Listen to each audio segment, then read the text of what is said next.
All right. Let me know. Let me know if you guys hear me. I just canceled out of that one, started a new one.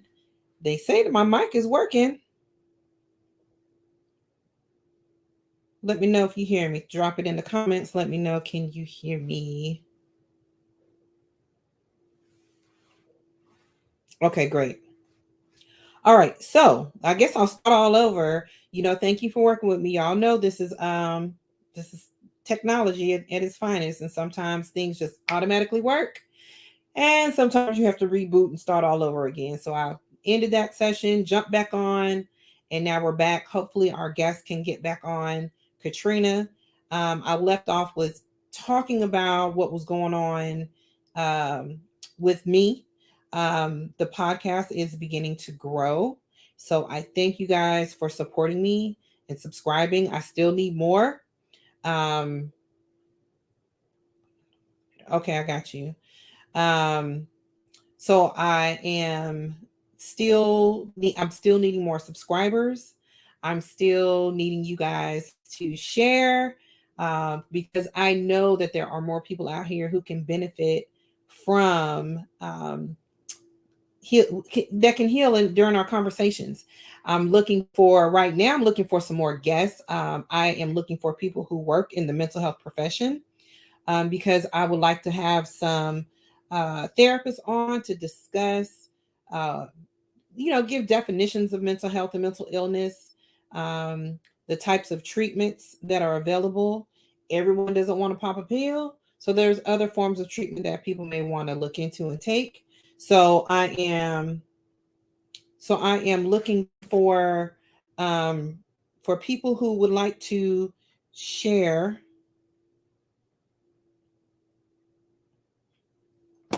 So I'm looking for people who would like to come on and give their professional advice and opinions and things like that. So I'm looking for those type of people on the show. I'm also looking for first responders. I want to do a not a big panel, but I want to do a panel with first responders, not just police officers, but EMS and fire as well. I'm looking to do episodes with teachers because I know their mental health gets affected as well. So I'm looking for guests. So as we're waiting for Katrina to log back in, I'm just trying to tell y'all what's going on. As far as India is concerned, um, we still have the petition going. We have 941 people who have signed the petition. We are trying to move up to 1,000. So we still need you to uh, click that link and sign the petition. You don't have to pay any money. I know it does ask, but you don't have to pay anything if you don't want to. It's up to you. But we are still looking for that. So I need you guys to please sign that petition. We are trying to change laws, and that is a long, lengthy, tedious process when it comes to trying to advocate to change laws. And those of you that have your nonprofit organizations and things like that know what I am talking about. So I am also moving into starting my 501c3. I am looking to open up facilities for people with mental health and mental illness. Just facilities like my daughter should have been in. I was just reading the notes that I received from Peachford, and it's so funny because it's not funny, but it's really sad because the doctor clearly said on there that she needs more care that they didn't give her. So I'm looking to open up facilities like that. Yes, I believe so.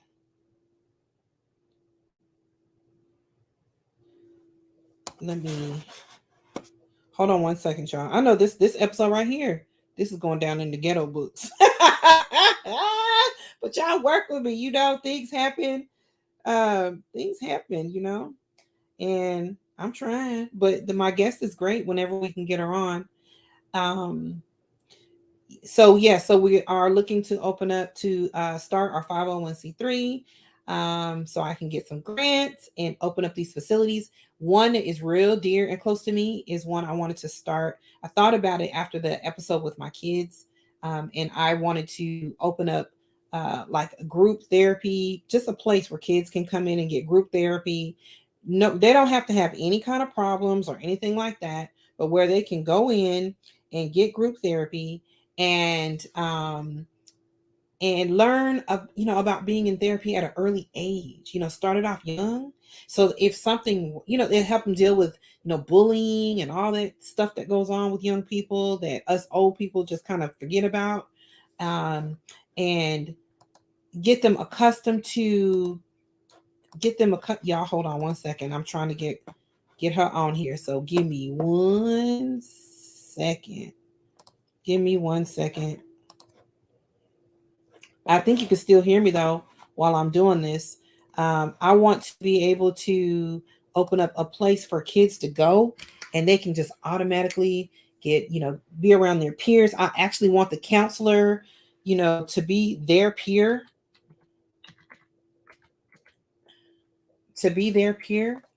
and get them accustomed to receiving um, treatment at an early age. So like if something were to go wrong, they would already know how to deal with it, because guess what? They've been seeing a therapist since they were young, when they didn't have any issues. So that is one thing that's dear to me. That's probably going to be the first thing that I open, is a facility for kids to go to and receive free, yes, I say free, care.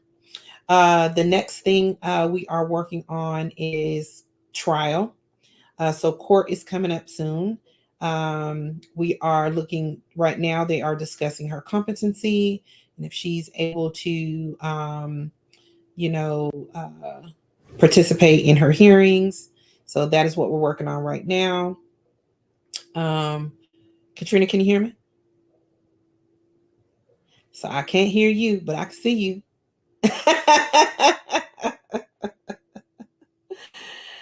Uh, you can hear me. I can't hear you. Let's see. Let me see if I add you on. If that helps. Can you hear me now? I can still hear you. You can hear me. I can see you, but I can't hear you. Well, maybe you can turn the phone on. Girl, I told Can you you I can't turn? hear you. I didn't learn how to read lips. Okay, turn the phone. Okay, I'll The call phone. you. Okay. Um, so yeah, so those are the things that we are working on. Um, I'm excited. I'm really excited. I'm hoping that I can get my guest going because y'all gonna love my guest. Let's see, I'm gonna try to call her. Let me know if you all can hear her and see if we can work it out this way.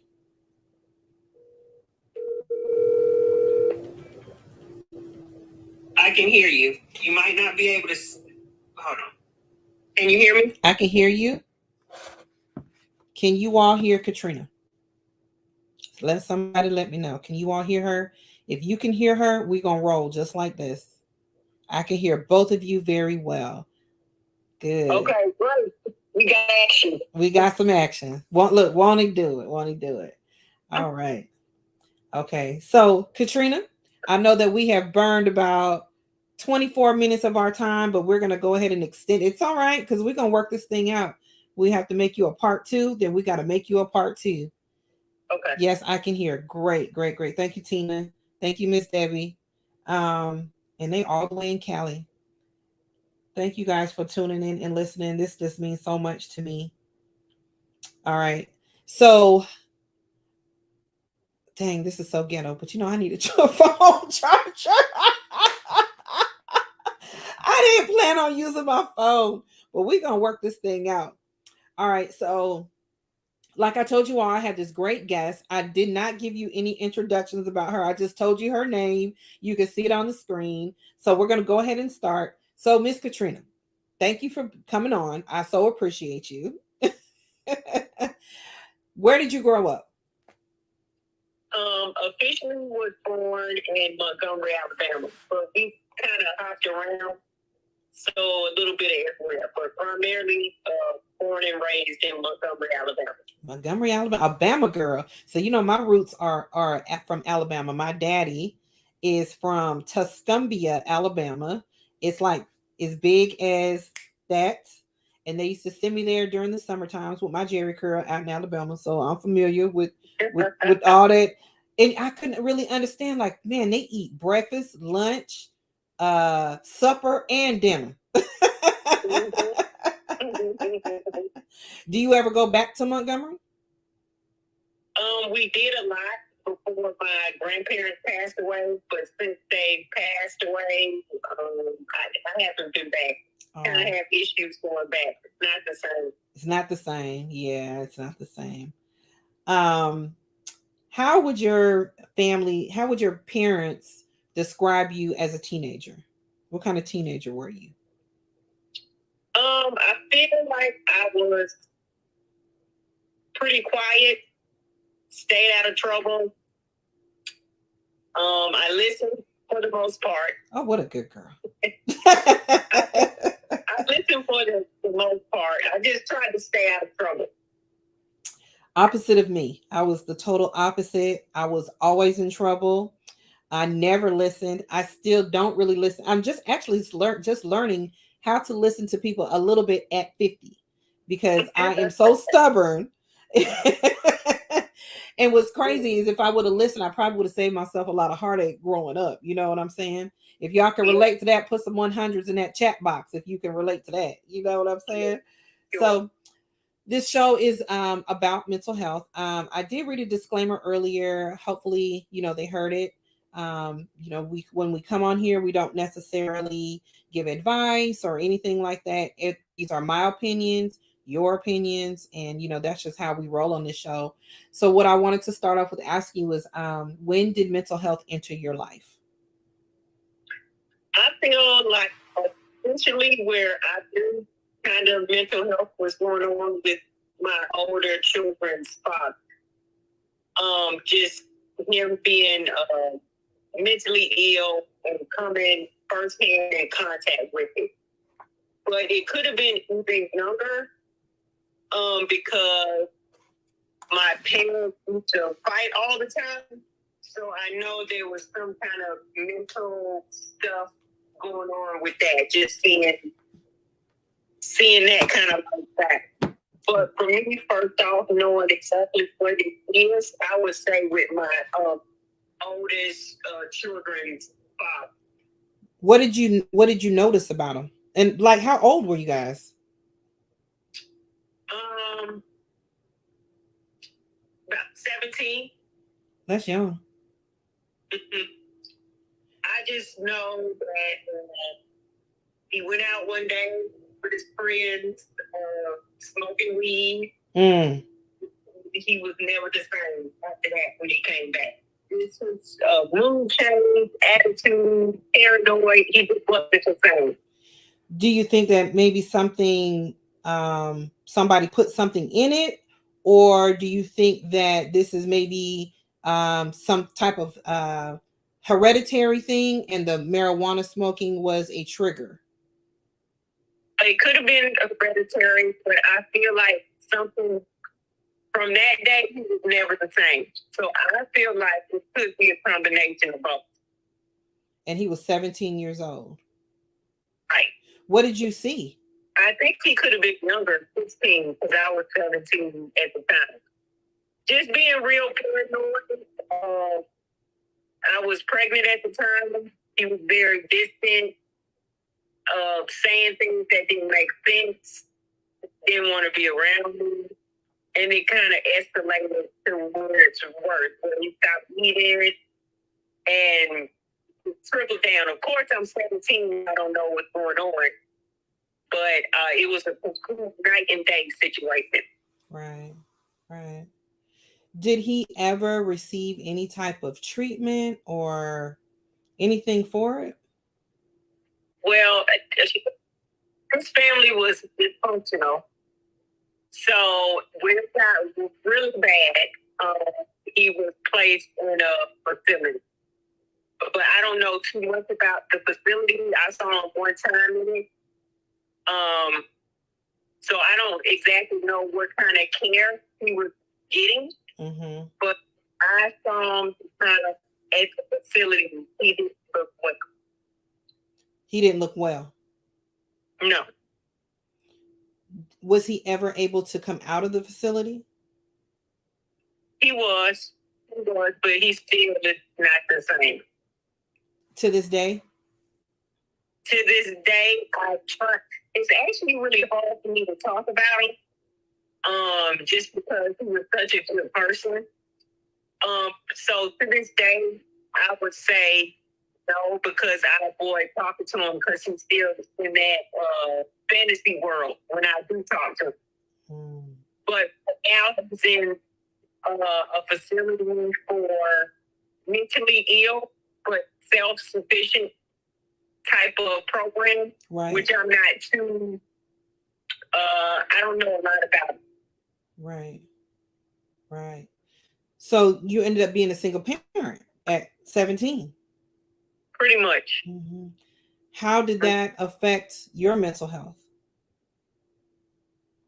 Oh, that's a good question.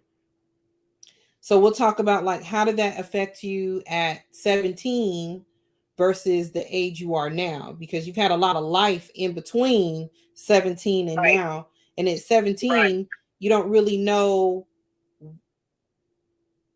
especially back then, what's really going on. Like we didn't talk about it then the way we talk about it now. I've been down for a long time as far as him being a mentally ill, because nothing was explained to me. So not only did I have one child with him, I had another child with him, still being in denial, like I don't know what's going on. But as far as how it affected me, I don't even really think I thought about it. I think for me to survive, I had to not think about it. Right. So I kind of put it in a box and closed it up and just went straight ahead and kept doing what I had to do. Right. To take care of my kids. So I would say the best way that I dealt with it was to avoid it. To avoid it. How did that and how did that work for you? I think it worked as far as me pushing through, being able to take care of my children. But then on the other hand, it kind of teaches you to avoid different situations in life so it won't get to you. Mm-hmm. So it helped, but it didn't help.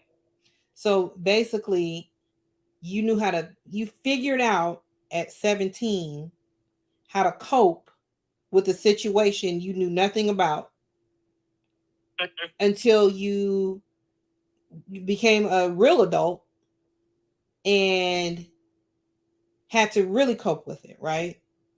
Because as an adult, you start learning like, okay, so what happened, that's not normal.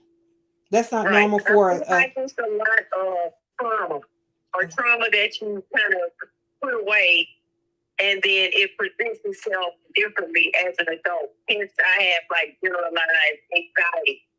But I think that comes from, I can explain it like this. When you go through traumatic situations, your brain is evolved, and your brain takes from that bowl to help you cope with a traumatic situation. So, by the time you're an adult, so much stuff has been taken out of that bowl that you have nothing to help you as an adult to deal with situations that might come up. So, it presented itself now as an adult as far as my anxiety is concerned. So it presented as an adult. Yes. Bring the other charger too, London, the iPad charger. So what are some of the experiences you've noticed as an adult? I know you mentioned anxiety. Mm-hmm. Did you know what it was?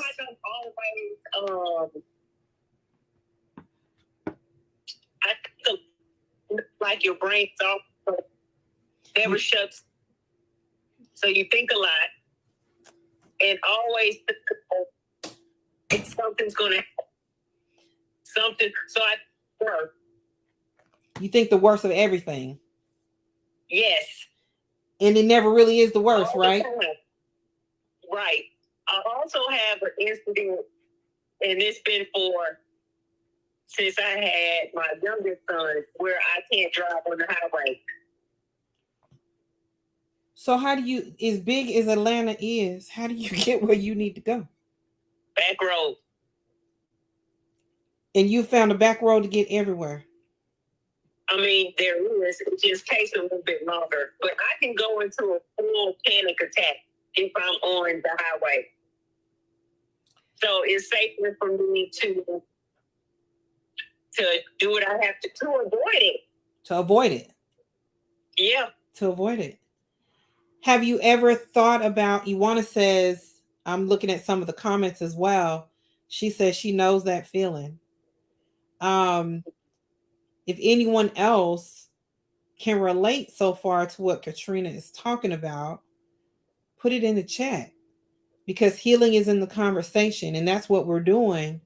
We're having a conversation, and she's here to share her story to let you know that, one, anxiety comes in all kind of packages. You would never look at her and say, "Ooh, that, you see that girl over there with that positive shirt on? Ooh, she got anxiety." You would never look at her and say that, right?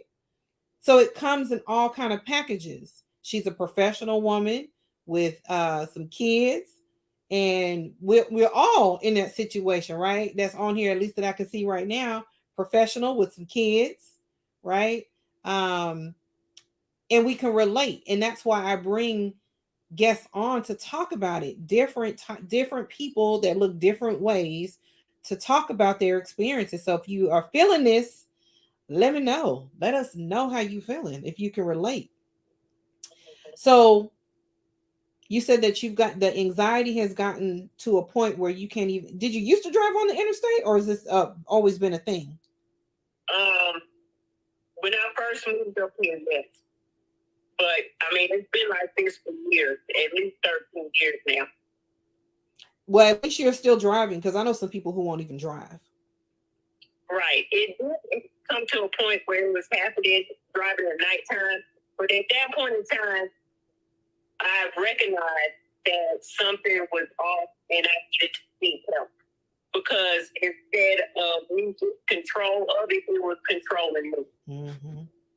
So what have you done to help you through some of this? Actually, several things. I have a counselor, so I've done counseling for a few years. I also have a psychiatrist, and I also have to take medication to help me. So it's a process. But the first step is recognizing that is a problem. Yeah. Not everybody is for medication, but I feel like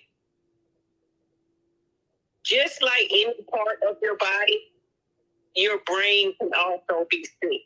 Absolutely. So just like you can take blood pressure medicine or cholesterol medicine or stuff for, I don't know, dry skin, your brain can have the same effect. So if you recognize that something's off, it's always better to seek help.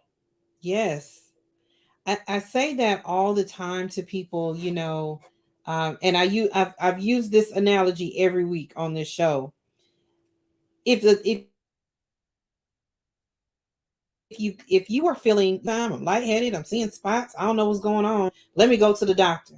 And you go to the doctor, and the doctor runs these little tests, and the doctor, MD, doctor before they name, MD at the end, says, oh, you have diabetes. And what, in order for you to live, you're going to have to give yourself a shot every single day.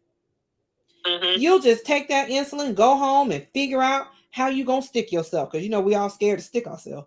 But you're going to figure that thing out, you know, to get that diabetes under control, right? But if something is going off in your brain, why is it a problem to go see that same person with doctor before their name, MD after their name? They ran some tests and they came back and told you, hey, yes, you have a little bit of a chemical imbalance going on in your brain. And we got a little medication for you that can balance that out. Then it's like, oh no. But you didn't question that person that wanted to shoot you up with some insulin. You ain't questioning them. It was okay. But once the other doctor said, hey, we want to do something, you got a little something going on with your brain, it's like, oh no. Oh no, there's nothing wrong with my brain. I think it's just taboo. Being stigmatized, like you have mental issues or having to go to any type of doctor for mental issues. I think we just don't do that. As a Black community, I didn't grow up like that. Right. I don't know. I know my family members didn't grow up like that. So even if we can help mentally, it's like taboo. Like we don't do that. Right. Tina says, I can relate totally. I get panic attacks while driving. So I don't drive hardly unless it's to the store and back. And yes, definitely back roads for me as well. You got a sister on here who can truly relate. And so she said also, she put another comment and she said, I've been dealing with mental health for 12 years, which is something I've been knowing Tina practically most of my life. I've been knowing her since I was, 16. And that's something I've never known about her. So I learned something about her today. Even though I haven't seen her in a long time, of course, because I'm out here, but I've been knowing her for a very long time. We related to the same family. So that's something and new. Panic attacks are scary. I mean, it's scary. You actually feel like you're, in a sense, like having a heart attack. Absolutely. Or something. It was at the point where I just didn't feel it was safe for me to have my son in the car. Absolutely. Like, so when it came to that point, I knew I had to do something because I had to drive at that time. So not only was it the highway, when I said I need to go see somebody, it started happening when I was driving at nighttime. What? And I can relate because I have panic attacks as well. I just don't take any medication for them because I've learned how to control them. And I've had a traumatic event that brought it on, but that'll be a whole nother show. This show isn't about me. But for people who don't really understand, what do you feel? How do you know the panic attack is coming on? It's a certain feeling you might have. Your chest might feel tight. You feel like you can't breathe. Your heart's racing. You're shaking, sweating. I mean, it could be the same symptoms as a heart attack, right? Heart attack. Yeah. So you have to figure out a way to distract your brain. Like your brain is a powerful thing. Absolutely. Absolutely. So it literally feels like I'm dying. Yeah. Like I could pass out in a minute. Can't swallow. Right. Yeah. It's messed up. Yeah, I understand. Do you have a family history of mental health? Do you think that mental health is hereditary? Or do you think that this is that? I feel like we probably do in my family, but I think this is mainly generational dysfunction. Y'all know about that? Dysfunction and mental health is in the same category when it comes down to our family. So I'm pretty sure it's in there, but it was brought out by dysfunction. Like what type of dysfunction? Like what, the parents not being together, or? There was a lot of arguing, fighting in our household. Feeling safe. Not feeling safe. Always moving around. I think my victim now is stability because I feel like I never had stability as a child. Yeah. Because we were all over the place. Yeah.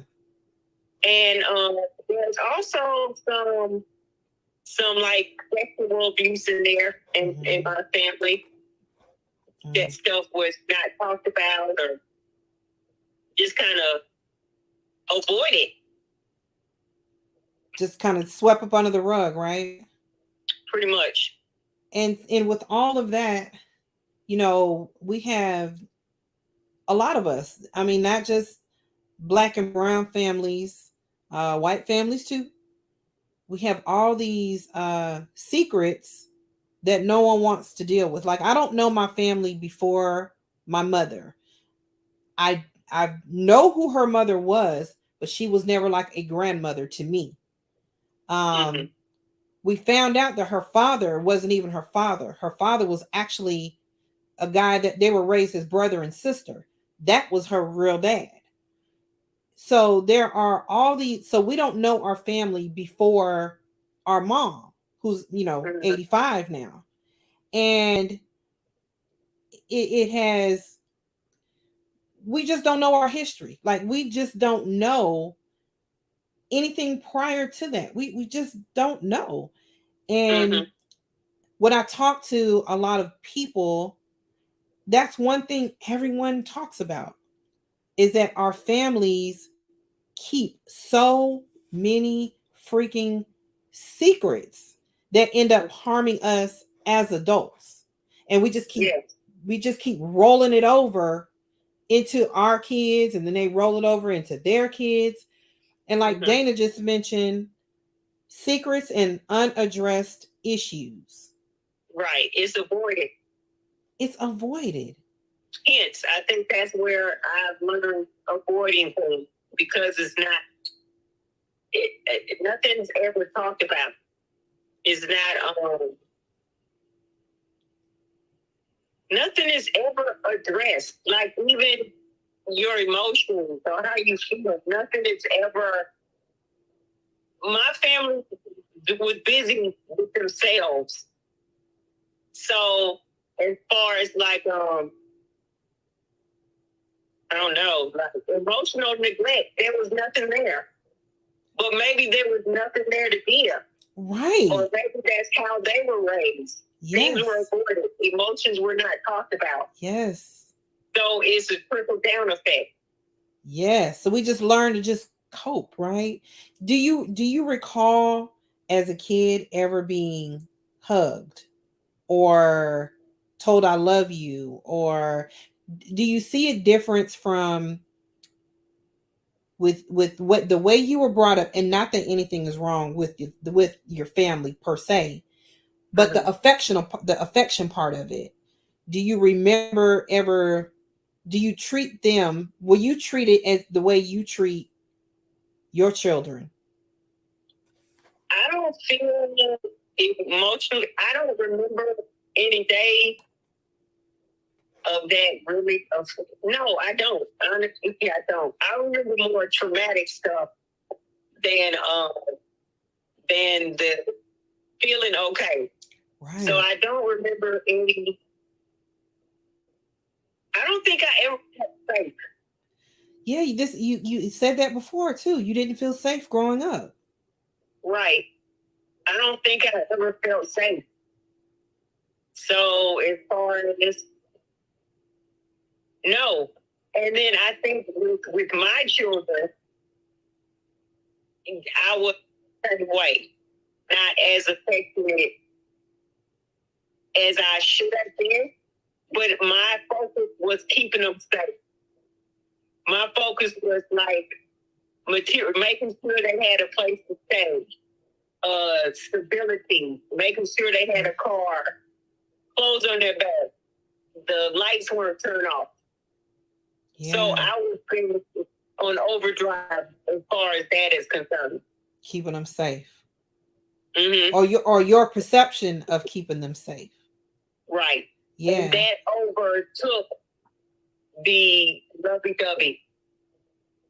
Mm-hmm. Because that was my love language. Yes. William, he said, thank God for beer. I tell you what, I don't drink beer, but I do take a couple shots of tequila from time to time. So I feel you on that. You want to say right? I had to break the chain. She's talking about that generational curse. I didn't have a bad upbringing, but it's crazy to for me to say I didn't have a bad upbringing when I grew up with an alcoholic father. Mm-hmm. You get what I'm saying? Yeah. And that is not normal. That's not how it's supposed to be. And everybody still hear you? It sounds like my sister said she couldn't hear you, but I think people can hear you because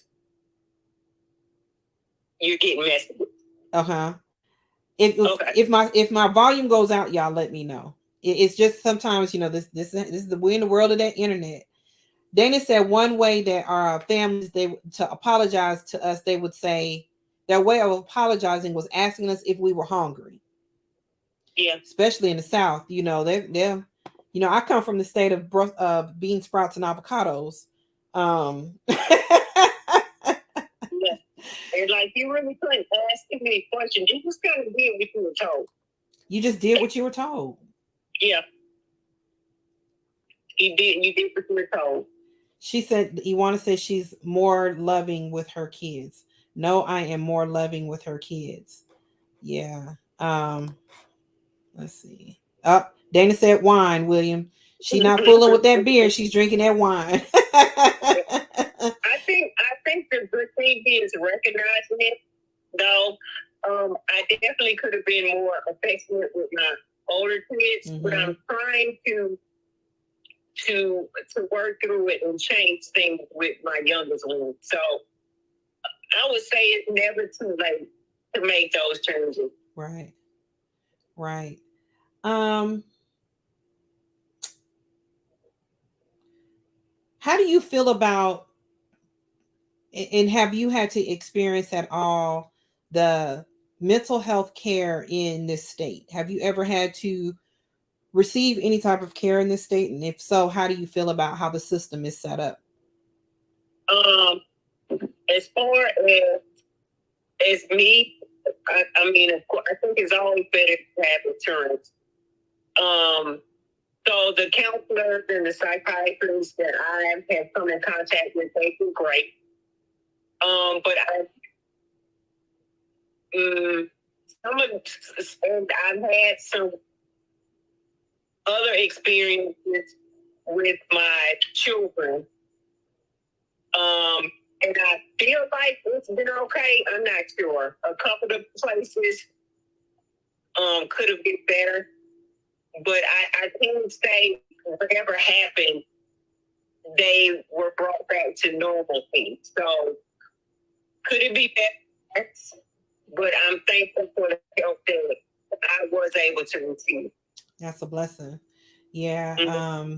Do you think, one of the things that I like to do is I like to open up a place where kids can go to receive free, like, group therapy. They don't even necessarily have to have any type of issues going on or anything like that. Or they may have some issues going on and they just don't feel like, they don't feel comfortable. They don't feel safe, like you said, and they don't want to share. Do you think that, you or even maybe your kids or, the youngest that you have now would benefit from a place where they can go with their peers and do like group discussions for free and things like that? Yeah, I definitely think it'll be helpful, especially since you get some people who kind of grown up with it and not able to express their emotions.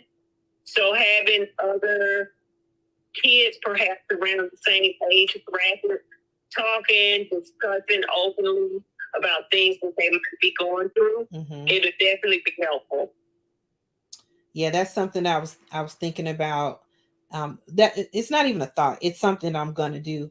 It's just a matter of time. But because you mentioned safety a couple times in this conversation, I was wondering if you thought maybe that was something that would have benefited from growing up. What is your relationship now like, now that you good and grown, got your own kids and everything? What is your relationship like now, with your immediate family? Ooh, um, it's still not good. I mean, I love them dearly.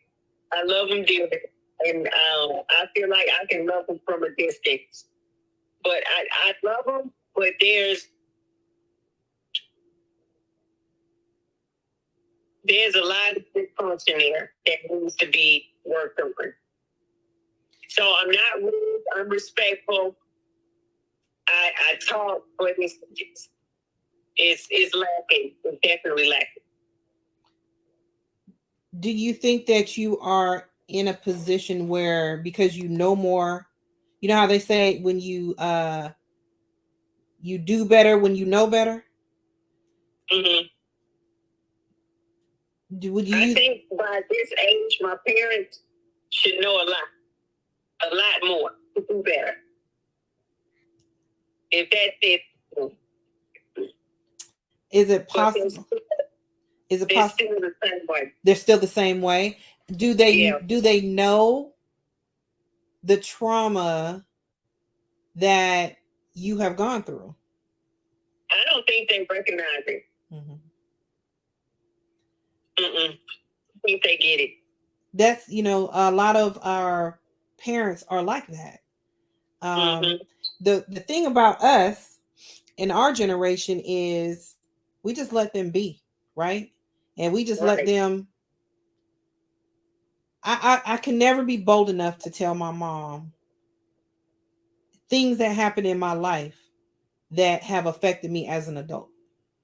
Mm-hmm. If my dad was alive, I would never be able to say, I just can't do it.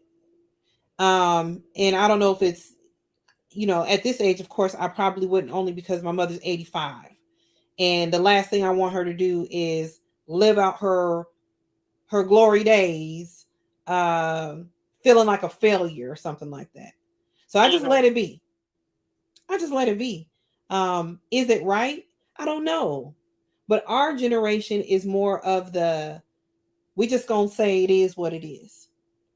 It is Right. what it is, right?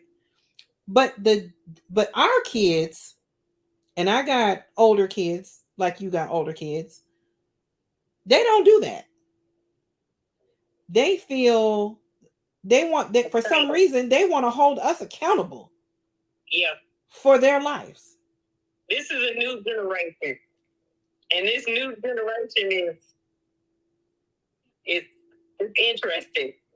Is interesting. Certain things, like you said, like I would never. I was the type of kid that just did what I was told. But that was I had that kind of instilled in me, and the fear instilled in me to know better. But nowadays, the generation nowadays is it's a whole nother thing. But you have to think, it's not only social media influences. You have so many things coming at our youth.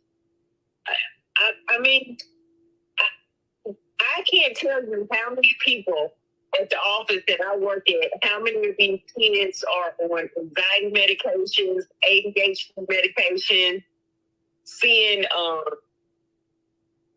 counselors, and the generation it's hard. It's hard for a younger kid. It really is. It's hard. So I can really empathize with them. I can empathize with them to a point, because Yeah. because I do feel that a lot of our traumas are generational curses, Mm-hmm.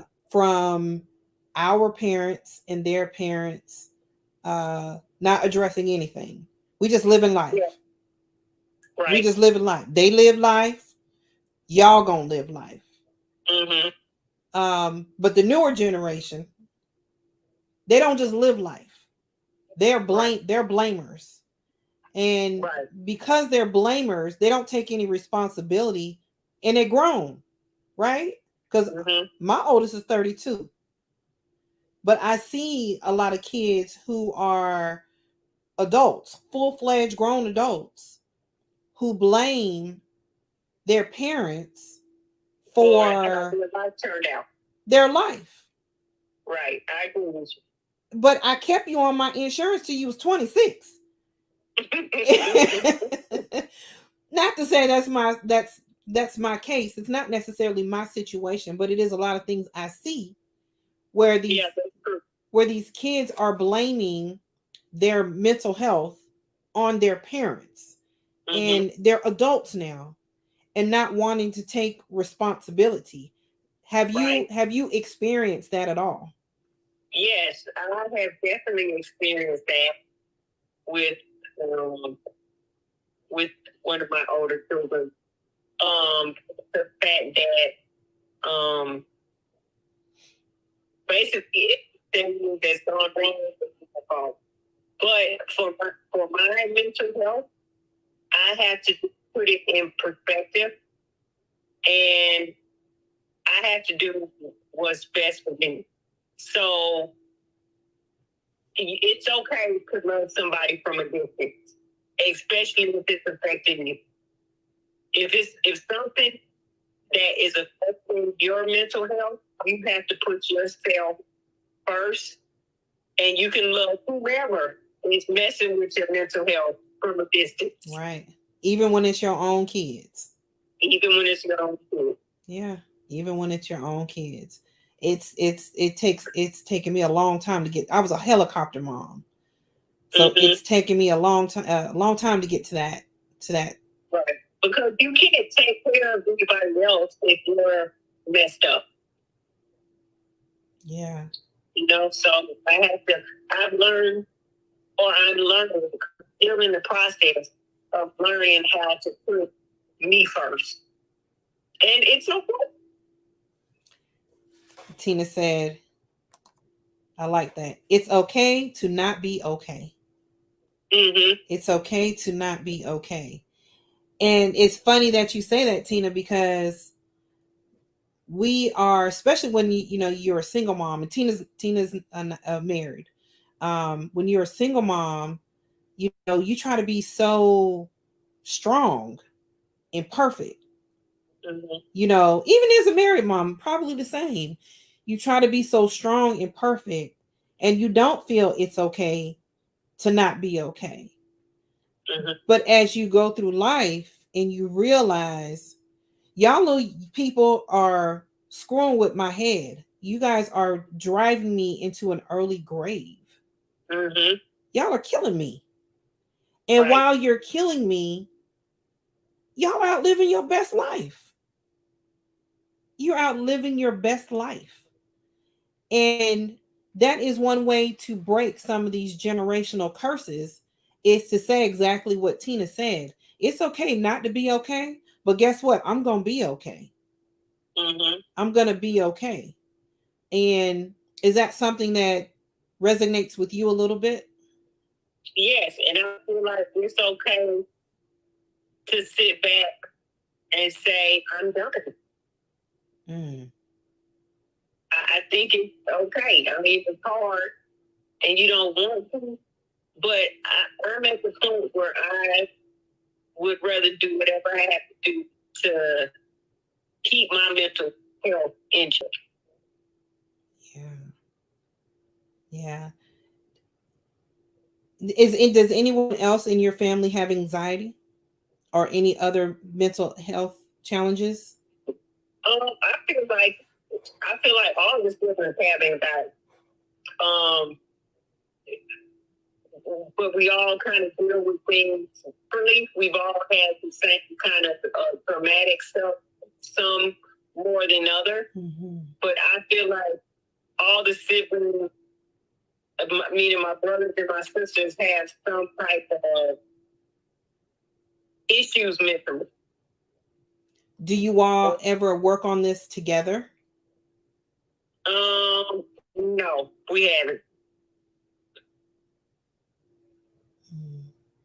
I mean, that might be a good thing to sit down and talk about it, but I think we have. kind of, all talked about it, just the experiences that we've gone through. But I know each of us have kind of taken steps for self-help. Yeah. That's how many of you guys is it? The total is like 2 sisters, a brother, and another brother, 4. 4. Mm-hmm. So four of you all grew up together. Well, so I have 2 sisters, and I have a brother that didn't grow up around us, and a brother that did. Yeah. So for the most part, no, yeah. I've learned this saying from the young lady who helped me start and pushed me to start this podcast. Her name is Ursula. She has her own podcast, and when we were talking, she told me that as long as I procrastinate and lag starting this podcast, I'm robbing people of their healing because I have a story to share. And so she said, healing is in the conversation. And when she said it, it resonated with me. And I say it every episode. I say it all the time. I started a hashtag for it. And I say that, for you and your siblings, healing is in the conversation.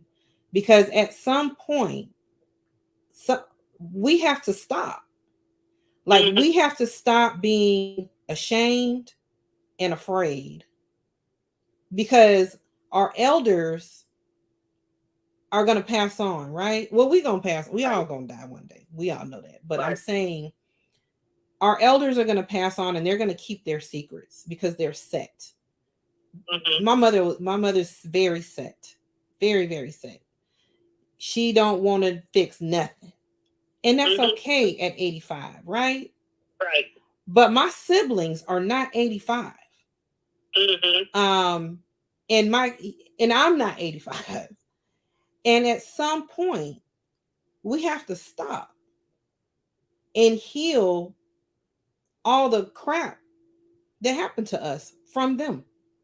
Right. So we can stop passing it. And that's with you and your siblings too.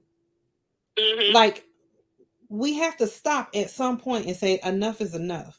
We are not going to create a whole nother. I got 5 kids. Can you imagine? That's 5 more people that's going to act crazy like me. You got 3. That's 3 more people that's going to act crazy like you. Yeah. If we don't deal with or recognize and start healing our generational curses that were passed on to us. All our we have all of our traumas have been passed on to us. Even though we've experienced additional traumas along the way, right? So if you come from a family of like mine that's so dysfunctional that my mama thought this man was her daddy her whole life and then found out her daddy is really her brother, that's traumatic. Yeah. That's traumatic, right? And so, as stern and as mean as that man was, guess who else acted like that? My mama. She's sweet to everybody else, but she was stern with all of us. I was just bad. Me and my sister, one of my older sisters, we were just bad. We were just rebellious. But the other ones, oh, and one of my brothers too. But we just took it and just moved on with it. And now all of us got our own kids. Right? So at some point we got to say enough is well, I'm not carrying that just because your daddy wasn't your daddy. Okay, we know that you wasn't your daddy. Okay, all right, we got that part. Let's heal from that and let's move on because we're not going to keep carrying that generation through generation, right? Right. So right. So at some point with you and your siblings, just a suggestion, healing is in the conversation. You know what I'm saying?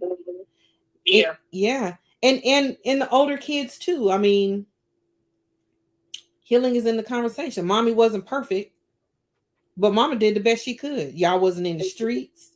Y'all wasn't hungry. I heard you say they had cars to drive. You know, you did the best you could. It starts there. But once your kids are or at the maturity level or the point where they can sit down and have that conversation respectfully. Absolutely. Because you always got to have respect. I so get that part. You got to, right. you got to have some respect at the end of the day. And we know that they're not the most respectful group. These kids now, you know, so I get it. Different story. What's an important thing that you learned about mental health? What's something important that you learned about mental health? That is real, and it can affect anybody at any time. And just also recognizing the point that also, just like any other part of your body can get sick, your brain can also. Yeah. And don't be not being afraid or being concerned what other people say if you have to take steps to make sure that you're okay. Yeah. So I've had you on here now for about 9:12. And so I always ask, you know, as we start to get towards the end, I always ask people, is there any question you wish I would have asked you that I didn't ask?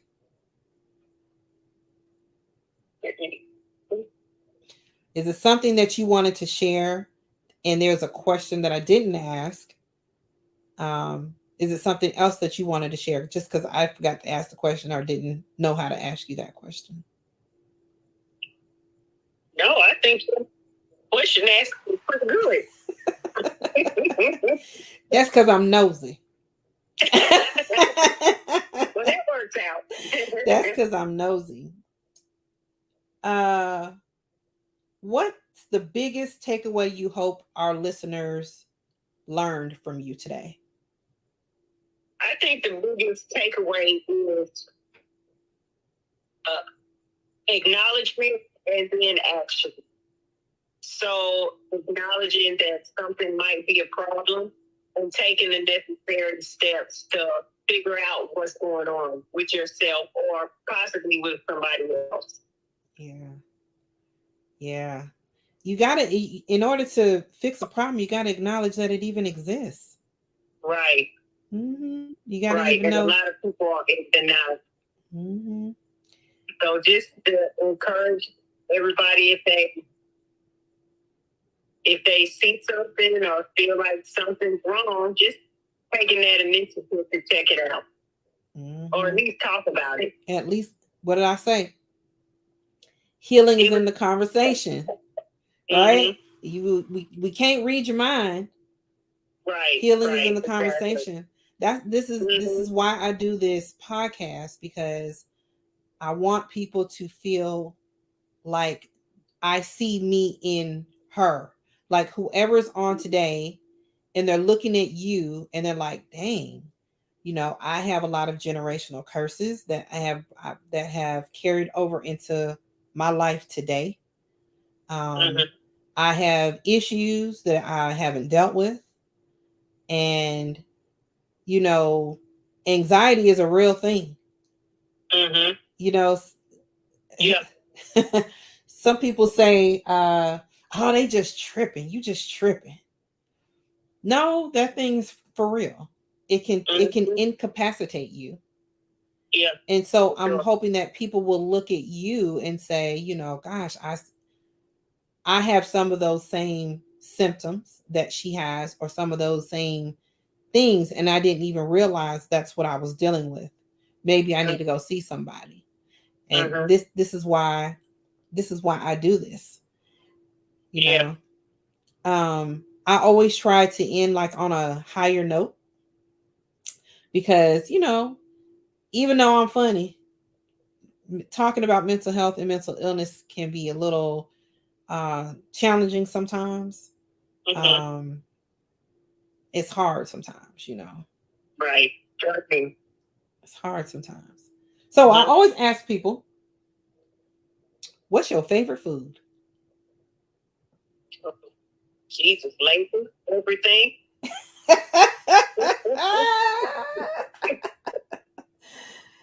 Anybody who knows me knows mine is tacos. won't eat me first. What song always gets stuck in your head? When you hear it, you're like, God, Lee, I can't get the song out my head. Get stuck in my head. That's a good one.